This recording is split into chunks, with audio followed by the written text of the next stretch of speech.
This week on Australian Property Review, we're looking at the most frustrating shift in the market right now. Prices are still holding up in plenty of places, but for buyers, renters, and borrowers, housing feels harder than ever to actually live through. Western Sydney buyers are fighting for every home, rents are tightening again, fixed rate nerves are back, and even a softer auction market is not making entry feel easier. That's the contradiction shaping property in Australia right now. Welcome to Australian Property Review. I'm Ryan, and today's episode is about a housing market that keeps sending people two completely different messages at once. From a distance, the market can still look resilient. In many suburbs, prices are still rising. Perth is still showing strength. Sydney is softer, but not exactly collapsing. And in broad headline terms, housing still looks far more durable than many expected. But then you zoom in, and that's where the real story starts to look very different. Because if you are actually trying to buy, borrow, refinance, or even just keep up with rent, this market does not feel resilient. It feels exhausting. It feels contradictory. And for a lot of Australians, it feels like they did all the things they were told to do, worked, saved, waited, cut back, and still somehow ended up further from the goal. So in this episode, we're pulling together the AP review stories that explain why housing still feels out of reach, even when the market itself looks like it is holding up. Let's start with the emotional center of this week's issue. There is a specific kind of frustration in Australia's housing market right now. It's not just that homes are expensive, people already know that. It's that a growing number of buyers feel like they should be close by now, and they're not. They've got decent incomes, they've cut spending, they've stayed disciplined. Maybe they delayed travel, moved back in with family, or rented longer than they wanted, and yet, when they finally look seriously at buying, the numbers still don't work, or they barely work, which can be just as discouraging. That's the core tension in AP Review's affordability piece this week. Property stress is no longer just about sticker price. It's also about serviceability, borrowing power, and how much financial pain people are expected to tolerate just to enter the market. And nowhere does that feel more visible than in Western Sydney. That story matters because it shows that the fight is not just happening in prestige suburbs or inner city pockets. Buyers are competing hard for ordinary homes in ordinary suburbs. The struggle is not theoretical. It is happening at the entry level, in family markets, in places that are supposed to offer a more realistic path in. Even when affordability is already stretched, buyers are still having to push. That tells you something important. The market may be uneven, but the pressure is still real. So the first takeaway is this: housing is no longer just expensive. It is psychologically draining because it keeps telling people they are nearly there while moving the line again.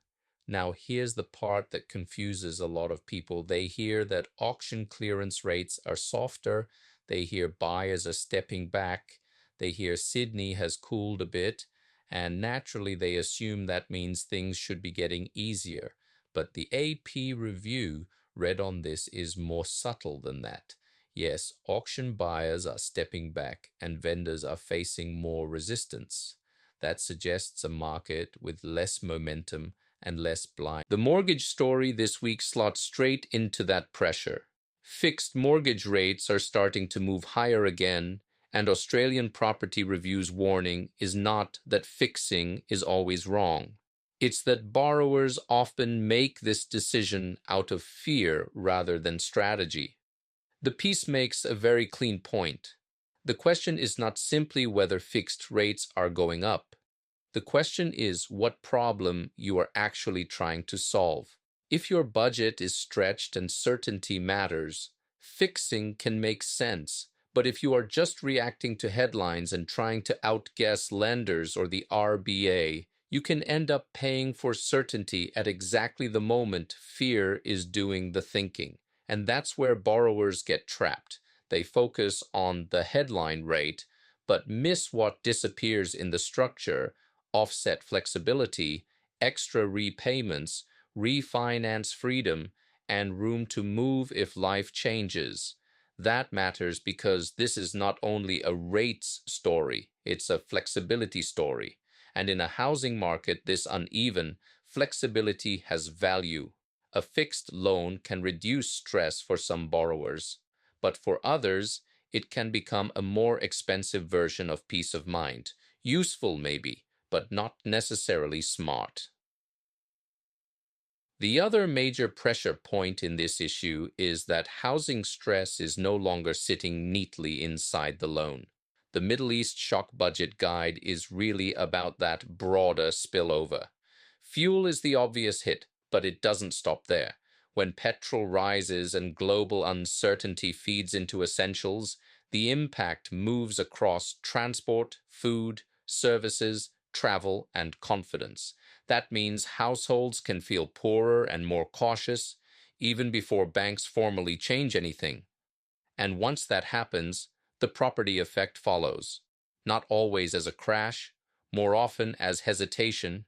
People borrow less aggressively, they step back from auctions, they hold off on upgrading, they rethink fixed rates, they cut renovation plans, they stop stretching.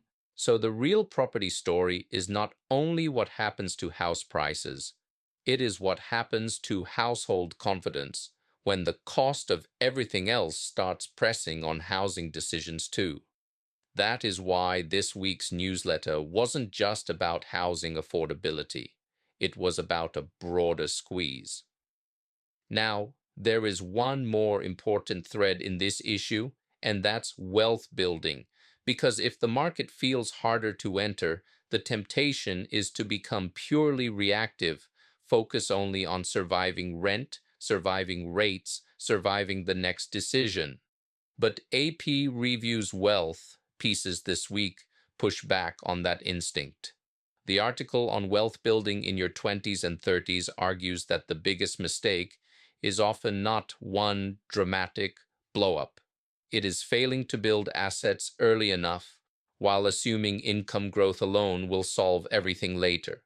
The companion piece on wealth moves in your 30s sharpens that again by focusing on choices that buy back optionality and time, not just the appearance of progress.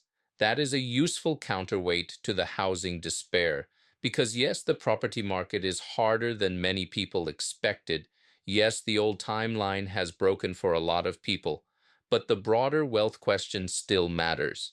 If ownership is delayed, that does not mean strategy stops mattering. It probably means strategy matters more. And the same goes for the super story this week. The piece on tax moves before June 30th is a reminder that in a difficult environment, not every important money decision is dramatic. Some are technical, some are timing-based, some are simply about acting before a deadline instead of after it. Practical decisions still matter, even in a market that feels emotionally overwhelming. So, what's the bigger takeaway from this week? It's this. The real housing story right now is not just that Australia is unaffordable. It's that the market keeps looking stable from a distance while becoming more frustrating up close. Prices are still rising in plenty of places. Auctions are softer but not easy. Rent is tightening again. Borrowers are getting nervous. And younger Australians are discovering that doing the right things no longer guarantees they are even near the front of the queue. That's the contradiction, and it's the one worth paying attention to, because a market does not need to break to keep people locked out. It only needs to keep functioning just well enough to stay out of reach.